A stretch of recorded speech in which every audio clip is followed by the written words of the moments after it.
going to be ranking the first lines of everything I've ever written. Except for this baby right here, because it's a poetry book. There's no first line. If you're interested, this is linked in the description. So if you know me, you know that first lines are something that are very important to me. In books, in my own books, literally, I just love hearing like other writers' first lines of their projects, and I have a lot of them. So today I compiled a list of 15 of my finished works and my whips, and we're going to rank the first lines of all of them. Some of them have multiple first lines because I took the first line of the prologue and the chapter one, because chapter one is usually better than the prologue, or vice versa, honestly, with some of them. But I'll tell you before we get into any of those. And in next week's video, I'm going to be ranking my followers on Instagram's first lines of their projects, and I'm very excited about that. So make sure you come back next Saturday for that video. And on that note, if you have a first line you want to share with me, you can DM me on Instagram or comment it down below. Alright, I have my laptop here and we're gonna get into it. So the list is gonna go from my least favorite to my most favorite, even though I love them all.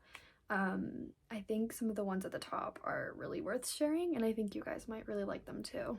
I'm gonna tell you a little bit about the project just to give you a little bit of context to what the book is about before I share the first line, because if not, I don't think a lot of them would make a lot of sense. But the first one is my most popular fan fiction on Wattpad, and it's I Told the Stars About You. If you know me from TikTok, you probably have heard of I Told the Stars About You.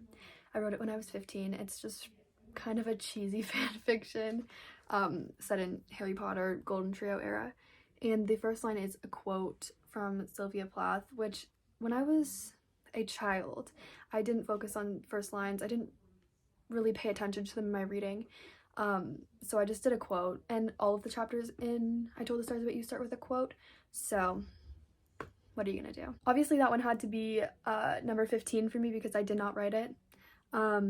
But the next one is actually the sequel to I Told the Stars About You, and it's Talking to the Moon, which I have not finished. It's one of my work in progresses.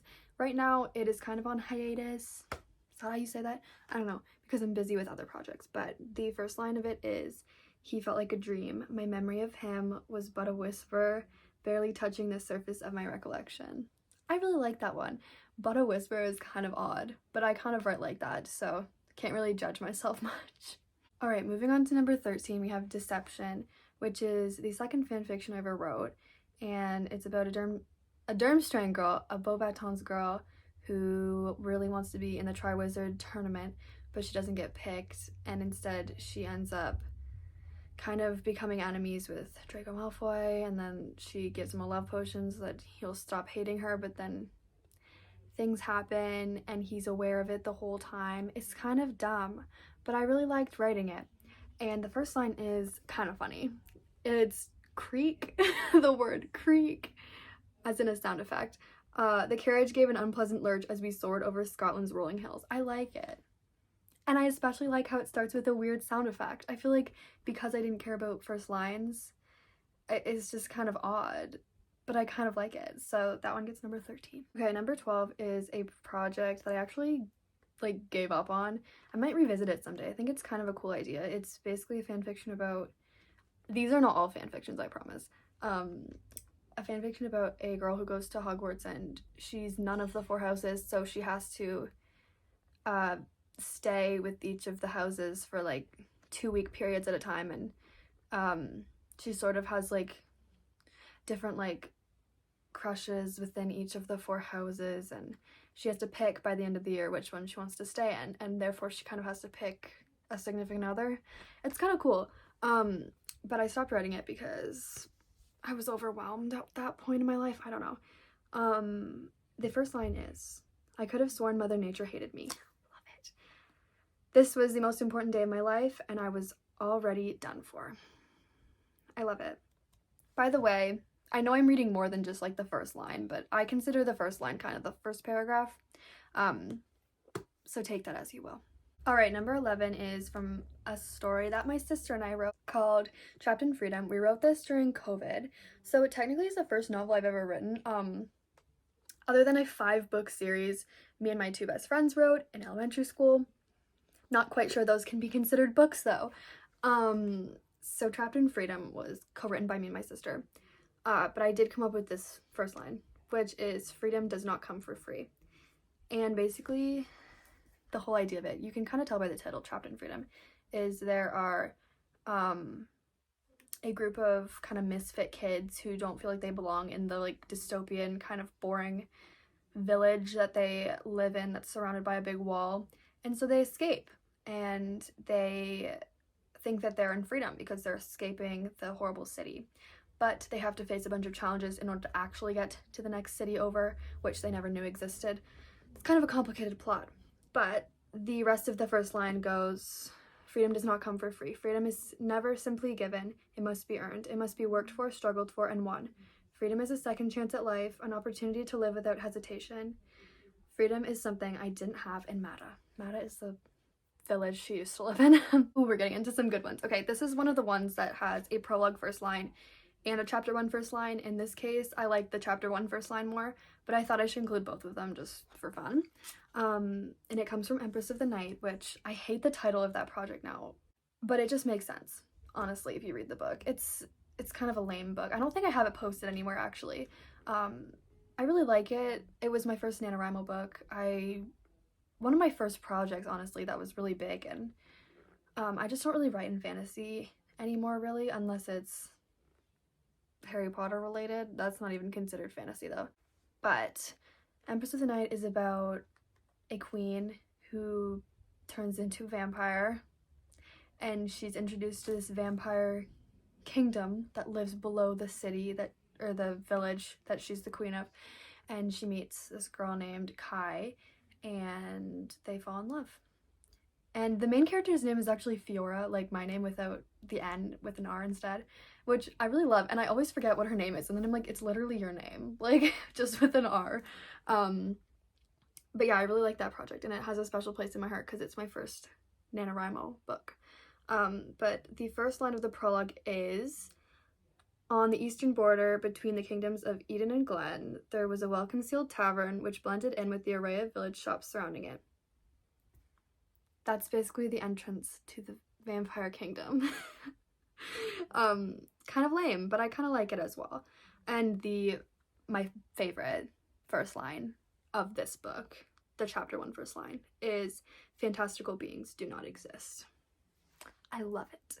I wasn't sure I was going to include this one, but I love it a lot. And as I was going through the projects I've written in the past years, I stumbled upon it. It's actually from a short story. It's not from a novel. And I did write the short story for my creative writing class. But I love it. It's basically about, the setting is sort of like heaven. It's a play on heaven, and the characters are play on like angels. Like that's what they are.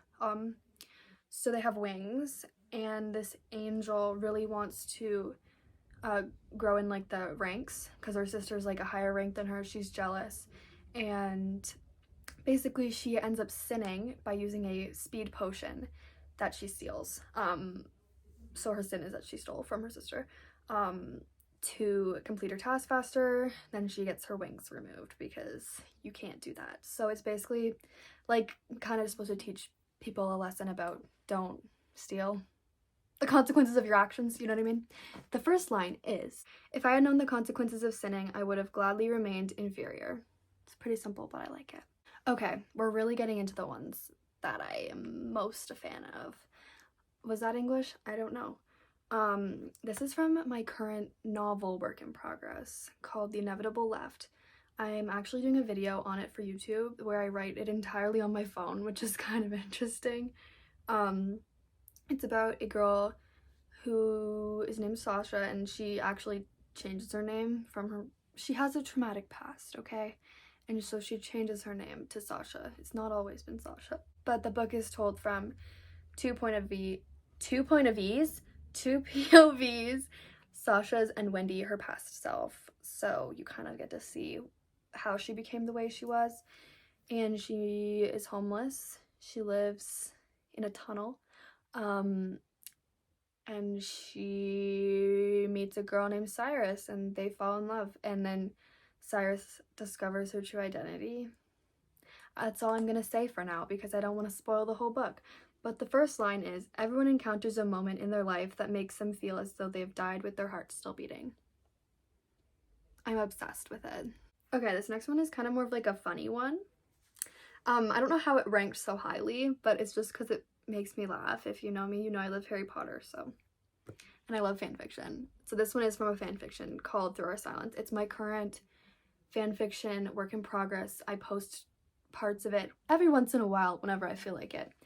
And it's basically about, it's set in Half-Blood Prince era. And there's this girl who is kind of hated at Hogwarts because everyone thinks that her dad, who is a Death Eater, who killed this woman, everyone thinks that it was actually Oriana, which it wasn't, and the court decided it wasn't her, but everybody still likes to blame her for it. So everyone doesn't like her. She has no friends really, except for Luna Lovegood, and she ends up joining forces with Draco Malfoy to bring Hogwarts down because she hates Hogwarts, and then they fall in love. So yeah, the first line is, find any tasty new victims over the summer moon. Theodore Nott might have just been the most obnoxious human I had ever met. I just love it. Okay, number 6 is my favorite project I'm writing at the moment. It is another fanfiction work in progress, but it is a secret one. So only those who watch my TikToks know about it, because I revealed the cover on there, and a little bit about it.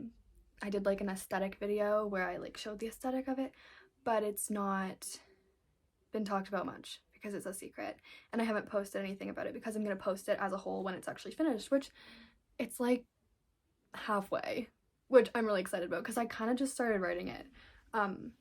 But the chapters are like insanely long, which I usually don't do. Anyway, I could talk about my books for days, as you can see, but Dragon and Dove is a story about one of Voldemort's vampire recruits who is stationed at Hogwarts to basically eliminate people who are on the other side and to gather information. She's basically like a double agent. Like, she's just seems like any other student, but she's actually a vampire and she's actually been tasked by Voldemort to do bad things. And the only person who knows about her identity is Draco. Do you know how in like the Deathly Hallows, Voldemort is recruiting like a bunch of non-human species to like fight in the war with him? She's one of those people who have been recruited, which is really cool, I think. I love that I came up with that idea. I'm sorry, I'm not trying to brag, but I'm like, what kind of a creature could be a love interest that's like human enough but like also not human? Like, I'm like, obviously vampires. I love vampires. Hello, I wrote Empress of the Night. And come on, Twilight, like, I love creating my own like vampire rules and stuff, like if they can like go out in the sunlight and everything. I did a really good job with that with Empress of the Night, but I love Dragon and Dove. It's so good. I love writing it. That's what I mean. I'm an awful YouTuber. I just realized that I talked about Dragon and Dove for like 15 minutes and I never actually told you guys the first line, so here it is. This story ends in death. If that does not appeal to you the way it does me, then you'd best be going while you still can. There you go. Okay. These are the top 5, and I'm really excited to share them with you. So the first one is from a work in progress that it's not really a work in progress because I haven't started writing it other than random quotes that pop into my head. It is called July 32nd, which the title was the first thing that I came up with because I thought it was really cool, because obviously there's not a 32nd of the month. And I don't really know what it's about yet. I'm thinking I'm gonna base it off of something that actually happened to me with one of my situationships over the past couple years. It's basically a summer romance where July 32nd is more of a metaphor for like a really long day where you're in love, in summer love, young love. It's not actually like sci-fi or anything like that. But the first line is, some people might have said that would happen between blank blank, because I don't have his name yet, and I was a fairy tale. The type of love you read about in elaborate romance novels, but to me, the summer of July 32nd was far from a fairy tale. More so, it resembled a tragedy. So that was an example of more of a first paragraph, but I just really like it. I think it just kind of sets the book off on a really good note and to make you want to keep reading, and why the summer was a tragedy and why she's referring to a day that's called July 32nd because that doesn't exist. Yeah, I really like it. I don't really know why, but I'm calling this next one Project Academy because I know that it's gonna be set at a boarding school or university. I haven't decided yet. This is another one of the bare minimum work in progresses I have. I just have quotes, I have random brainstorm jots, but it's still one of my projects, so I have to share. And as usual, I kind of come up with the first line before anything else. It's just usually like springs into my mind. And that usually sets me off to like actually start writing, is whatever the first line is. Other times I'll start writing and then the first line comes to me later, but with this one, I came up with this first. And for Project Academy, it's basically a academic rivals to lovers sort of story, but it's also fake relationship. It has a lot of tropes in it. It's also dark academia. So this girl, she thinks that her academic rival is killing people because he's very competitive, and she finds him very mysterious and very odd. So she tries to get close to him to discover his true identity. It's kind of a basic idea, but you never know who the murderer actually is. I know, but you don't. Anyway, the first line is, I don't know what his name is going to be for sure. I know it's going to be Corbin, but I don't know the last name. So if it changes, don't judge me. Corbin Ellis does not sleep. I noticed it back in first term. That was when I first began to speculate his killer instinct. I'm sorry, I'm really bad at reading out loud. But that was number 4. Okay, we're getting to the top 3, and this is one of my absolute favorites. It's from a book that I have, I think, like 3,000 words written of. I started writing it immediately after Empress of the Night, so it's one of my earlier projects. I think that means I started it in like 2021. I haven't gone back to it, and I am gonna probably co-write it with one of my best friends, Elise. I don't know if she watches my videos, but if you do, shout out to you, because we've kind of been scheming it for a while now. More so back then when I actually wrote this first line. But the reason why this one ranks so highly is because I think it's one of my best first lines, genuinely. Whenever I tell anybody it, they're like, why have you not continued to write that book? But it's because it's not within my genre of choice. Usually I write mystery, thriller, or surrounding romance, or fan fiction. But this is sci-fi, which I don't usually write sci-fi, I don't usually write fantasy. But basically the idea of the story is that they discover a cure for death and people are kind of replaced by robots. It's very futuristic, but it all happens all at once, and the world becomes very dystopian, and you get to see the consequences of that whole thing playing out. But the other thing that happens is that all time stops. People stop tracking the days of the week, the month, there's no clocks, everything like that, because why would you if you're never gonna age anyway? Basically it's just to like reconstruct society, and it goes very badly. So there's a group of misfit kids, because I love that, who go and try and save the world by restoring time. And this is the first line. I was in advanced placement calculus when the clock froze. My very first day at I don't know how to say that.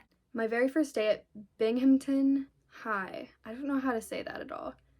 Binghamton High, and doomsday had already transpired. Not being able to read is obviously very embarrassing for me based on my face. Okay, up next we have Saturn Sun, which is a completed project of mine. It's actually up on Wattpad if you want to read it. It's a story about a girl who moves across the world to go to university, and she kind of has a messed up past. She meets this boy working in a bookshop who hires her, who has a secret, which I'm not going to reveal to you because you can go read the book if you want to know. And they fall in love. And it was one of my NaNoWriMo books. It was actually this year's NaNoWriMo book. I guess I've only done 2 NaNoWriMos. Why did I think I've done 3? Yeah, it was 2022 NaNoWriMo. This is one of the ones that has a prologue first line and a chapter 1 first line. In this case, I kind of like the prologue one better, but I like them both. The one from the prologue is, if I had known I was going to die this week, I would have told him I loved him. Come on. Come on. That's one of my favorite things I've ever written. Let's recover from that one for a minute. And we have the chapter 1 first line, which is, I existed too vividly sometimes. It hurt. So relatable. Like, come on. She's literally walking into a new school in another country alone. And that sentence can kind of relate to any situation though, especially for people with anxiety. Okay, we have reached number 1, my favorite first line, which it was a really hard choice. I really love all of these, but I think this one and this whole book has the most potential. It's my completed novel that needs a lot of revision, Partial Stars. And the first line is, it had only taken a few hours in the forest for me to lose my mind. With lungs full of lake water, I had sputtered and spiraled out of control.